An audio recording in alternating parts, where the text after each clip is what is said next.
Александр Захаров. «Восточные нити» — второй роман цикла «Когда затихает эхо».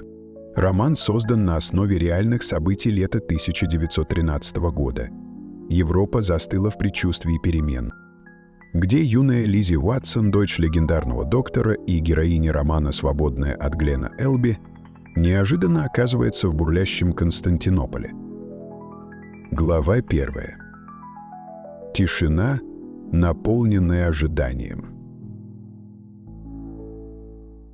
Лето 1913 года разлилось над Европой, как густой мед по краю серебряной ложки, липкое, прозрачное и обманчивое.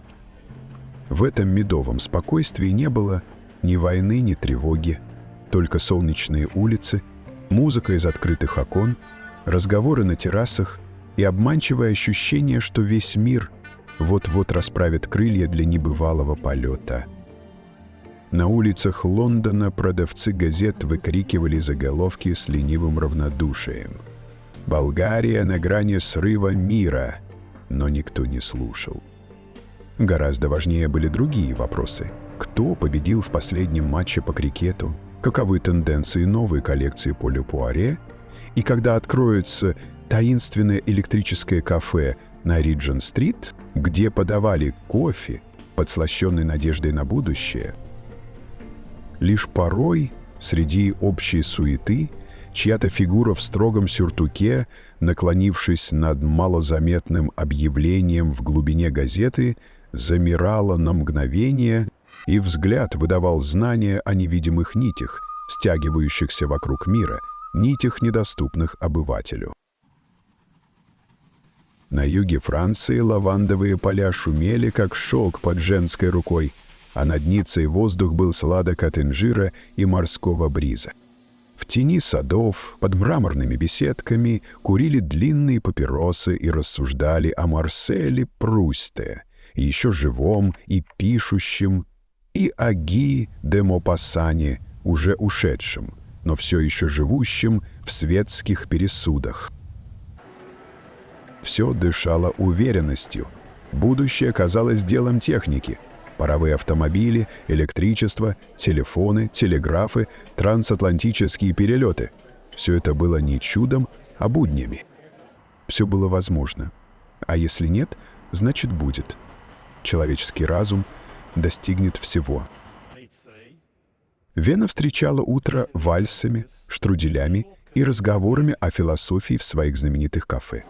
Берлин, сдержанный, вылизанный до блеска, жужжал новыми линиями метро и парламентскими страстями.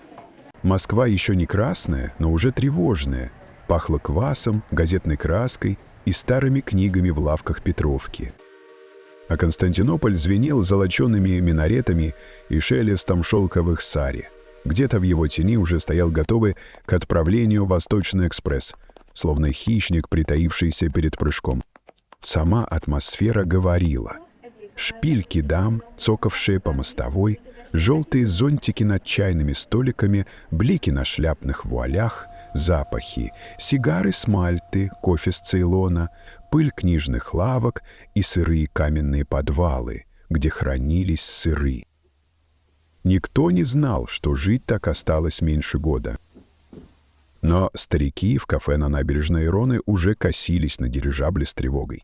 «Слишком быстро все летит», — бормотал один, глядя в небо. «Так не бывает», — вздыхал другой. «Где-то что-то надрывается, невидимо, беззвучно». Париж. Монпарнас. Утро. «De croissant, madame. Très bien. Et un peu de confiture de cassis?» Пекарь с засученными рукавами вынул из печи противень с золотистыми хрустящими круассанами. Женщина в синей шляпке с вуалью лишь кивнула. Запах масла, муки и немного жженой муки, настоящий утренний аромат Европы, пахнущий безмятежностью. Мимо проехала карета. Пыль взметнулась. Из табачной лавки вышел мужчина в сюртуке, запинаясь об утренние мысли.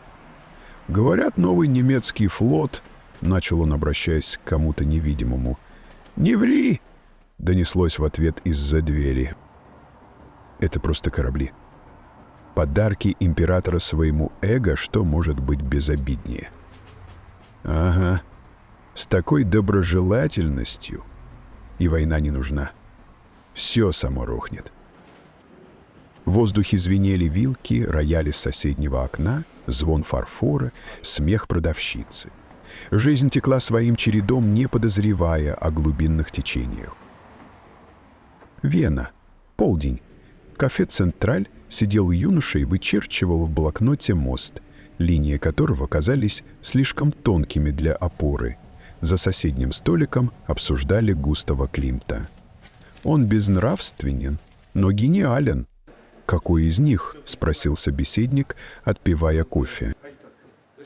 «А разве это не одно и то же?» Официант в белых перчатках поставил на стол чашку с черным, как ночь, кофе. На блюдце лежал один единственный сахар, как компромисс между строгостью и удовольствием. Под столом лежала газета. На первой полосе «Балканский вопрос отложен. Временное согласие». Никто не догадывался, насколько хрупкое это согласие. Англия. Хэмпшир. Позднее утро. Пасторальный туман еще не развеялся с зеленых полей, цепляясь за ветви старых дубов. Лошади в конюшнях ржали от скуки, предвещая скорое прибытие кареты. Станция еще не проснулась, но паровоз уже дышал, словно в легких у него было само утро, готовое к дальнему пути. Именно здесь, среди этой английской пасторали, незаметно появилась Слизи. Она сидела в саду с книгой, но не читала. Она слушала. Все. Стрекотание кузнечика, как потянуло ветерком с полей, и как старый садовник вдалеке ругался на кротов. Ее дневник лежал рядом, кожаный переплет поблескивал на солнце. Карандаш в руке был обкусан с одного конца, след напряженных размышлений. Впервые она думала не о вчера и не о сегодня. А вдруг я уже взрослая? Вдруг это не сад, а Париж? Вдруг не книга, а поезд, и я в нем? И каждый раз, когда мысль вдруг оседала в ней, Лиззи чувствовала, как на шее чуть холодеет медальон матери, словно что-то внутри него или в ней самой откликалось на невидимый зов, предвещая неизбежное, что-то, что было гораздо больше ее самой. Она не писала этого, но думала. И впервые без страха. Впервые, почти вслух, осознавая, что ее прежняя жизнь подходит к концу, и начинается нечто совершенно иное.